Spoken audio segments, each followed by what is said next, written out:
Assalomu alaykum. Bu video sizni uy olish vaqtida qo'rqitish uchun emas, balki sizni qaysidir ma'noda uyg'otish uchun. 2026-yilda uy olmaganim eng katta xatoyim bo'ldi deb aytmaslik uchun ushbu videoni oxirigacha ko'ring. Gap Andijonda vodiyda yashovchi har bir inson haqida. Ishchimi, tadbirkormi, u kapitali bor insonmi? Bu haqiqat hammaga tegishli. Odamlar har yili bir gapni takrorlaydi. Hali narx tushadi, hali kutaman. Bu yerda esa faktlar boshqacha. O'zbekiston aholisi har yili 800 mingdan oshiqqa ko'payadi.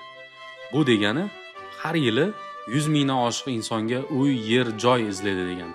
Bu esa avtomatik ravishda uyga bo'lgan ehtiyojni oshiradi. Yoshlarning katta qismi 18-35 yosh orasida. Bu esa uyga eng ko'p muhtoj qatlamdir. Bu yoshda odamlar turmush quradi, ajraladi, alohida yashamoqchi bo'ladi. Ya'ni uy olish bosqichiga kiradi. Bu esa talabni 2-3 barobar kuchaytiradi. Andijonda har yili 14 mingdan ortiq yangi oila quriladi. Bu har bir yangi oila, bu yangi uy degani. Lekin har yili shuncha uy qurilmaydi. Natijada talab ortadi. Taklif yetmaydi. Narx ko'tariladi. Uy qurilishi faqatgina 45-50% ehtiyojni qoplaydi.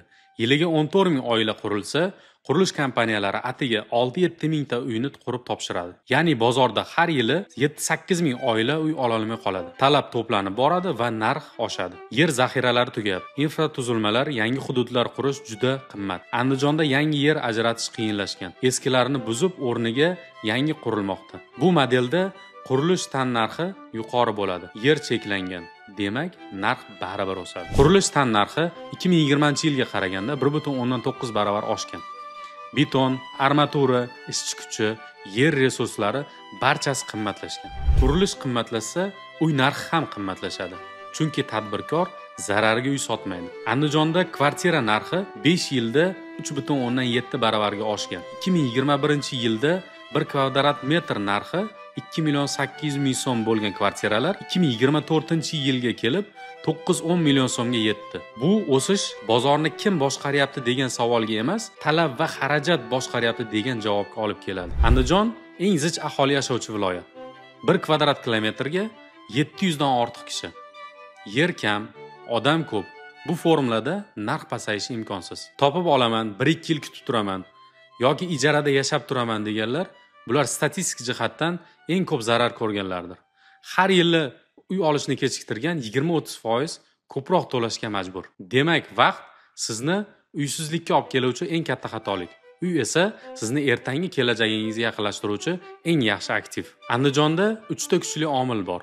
Aholi zichligi, bozor cheklangan, yangi yerlar ajratilishi deyarli yo'q. 2020-yil Andijonda 3 milliondan bir oz oshiq odam yashardi.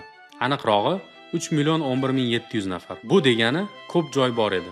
Narxlar nisbatan hamyonbop, tanlov kam bo'lsa ham, lekin bu faqat vaqtinchalik. Oradan 5 yil o'tdi.